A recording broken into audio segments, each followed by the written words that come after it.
on your mind, what you call it? Girl, let me provide your needs. Freaky girl under the sheets. With your love when things start slowing down, I know you got me, baby. Yo, so ngayong araw po, ngayong umaga pupunta tayo ng gulayan. Gusto kasi nilang mag-ulam ng gulay. Sabi ko kay nanay, siya magluluto mamaya. At siyempre, meron na naman tayong gagawing kalokohan dyan mamaya. Asin naman, pagka yung asin, lalagyan natin ng maraming sabaw. Tapos patitikim natin sa kanya yung sarili niyang luto. Siyempre, magugulat yung bakit daw luto niya maalat, di ba? Bibili ako ng ulam namin pang sahog sa Inabraw. Magluluto kami ng nanay ng dahon ng malunggay, tapos may talbos ng kamote. Bibili ako ng panahog tsaka pang recado sa ulam namin. At pupunta tayo din sa bilihan ng mga gulay. Tara, let's go. So guys, dito na tayo sa bibili tayo ng pang sahog natin sa gulay. Ito. Tatlong banana, 25 rin? Oo. Kailangan din natin ng ampalaya. Magkano po sa ampalaya nyo?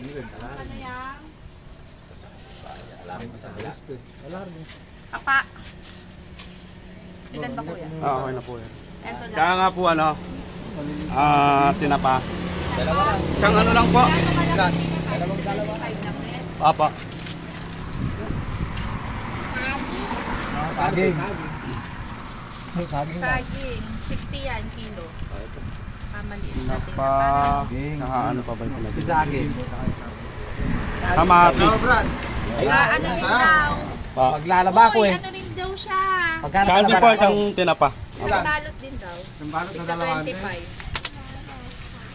Maglalaba mo. Dalawahan po ba yan? Kaya ako, magkamera ako eh. Kahit isa lang po. Pagsasaw. Dalawa na po. Ha? Dalawa nyo na po. Dalawa na. Yan guys, bumili na tayo ng pangsaw. Ay, ako na po yung dalawa. Kaya po kamatis. Ano lang.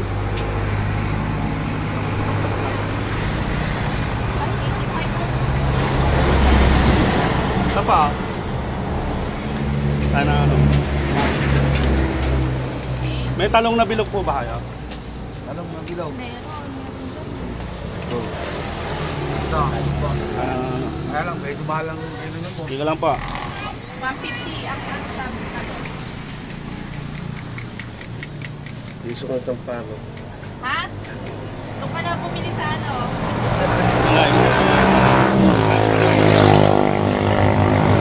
Ito po yung talong. Asan ni kuya ang palaya? Tama ko na dito. Sige po. Sige po. Ayan guys, nakabili na tayo. Leto na. Tara, let's go. Yan guys, mangunguha naman tayo ngayon ng malunggay. Kanina galing tayo sa tindahan, bumili tayo ng mga pangrekado. Ngayon kukuha naman tayo ng gulay para masarap yung ating ulam, guys.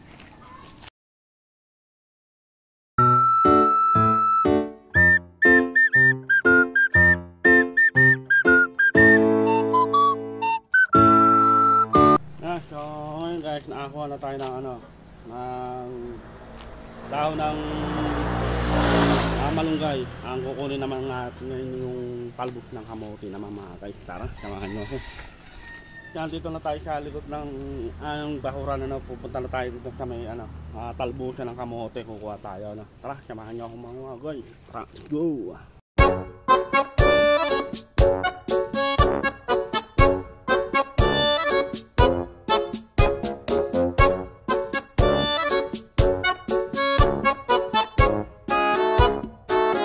So ayan guys, nakakuha na tayo ng talbos ng kamote. Konti lang kinuha natin. Pang lang to. Pang dagdag lang sa gulay mga guys. Huhugasan na natin para maluto ng mga idol. Ayan po, ito na yung ulam namin. Gulay.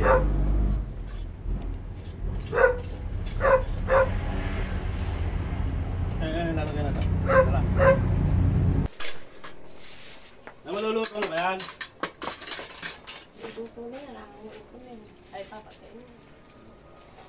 Bili kayo yelo. Tinakpan mo ba? Ay, tinikman mo? Hindi pa.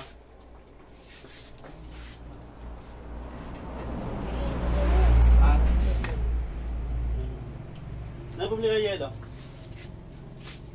Dalawa. Bibili ko. Magkano ba yan? 20. Hanggang ano na? Baka malungkot yan. Hindi, pagkain mo na. Ngayon si nanay pinabili ko muna ng yelo. Ngayon, hindi niya alam na mayroon na naman akong masamang balak sa kanyang gagawin.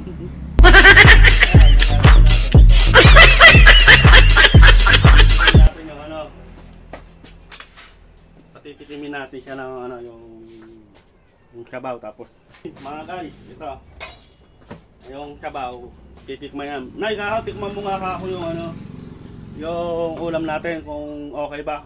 What? Sabi ko nga, hindi niya alam. May nakaabang na ano na. I-ano na natin to guys. I-re-ready na natin. Tapos, lulusawin na natin dito guys. Ito na guys ha.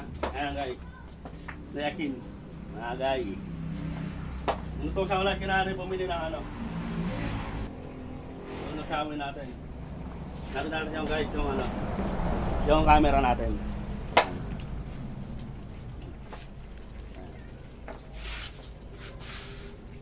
Titikim natin to kay nanay mamaya.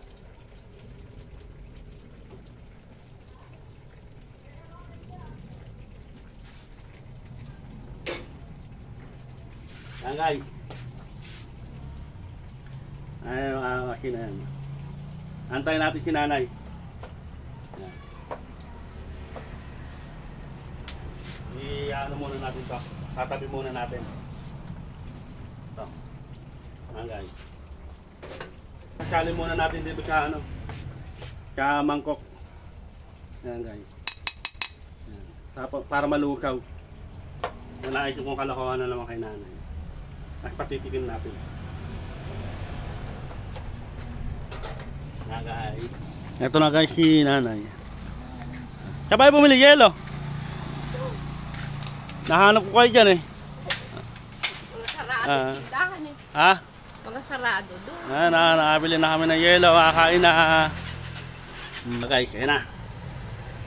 Lalagay natin dito. Tignan natin kung ano reaksyon ni nanay sa ano, sa niluto niya. Siya nagluto nito. Magtataka yung bakit ay kamaalat yung luto niya. Sabi natin baka nasobrahan sa ano, sa bagoong. Ayan. Lanay! Nay! Oh! Ano nyo nga itong ano, niluto nyo, tikman nyo nga. Saan ba kayo? Eto, nagbukalak ng yelo sa ano. Ha? Ay sa ano. Lalagay ko ng yelo. Ay, yelo. Tikman nyo nga itong ano, niluto nyo. Ito na. Tikman na na yung niluto nyo. Masarap ba? Wala siya.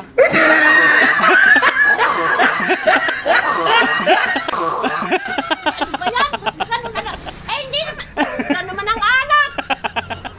Bakit ba? Nagkaganon. Paano naman nasobrahan naman yung ano nyo? Yung lagay ng bagong. Ano ba lang? Napakaalat luto. Kasi kaya ako kayo inutong siyang bumili ng yelo, may ginawa na naman ako kalako. Ha? Alam nyo ba kung ano yun? Ilagay ako ng asin. Ayan. Ayan, di ba? Sobra na naman ang alat ka ko. Kaya pinatikong sa inyo, sarili nyo luto kung ano lasa. Yung pala, maalat daw. Nilagyan natin ng kalokohan, asin. Okay, bye-bye.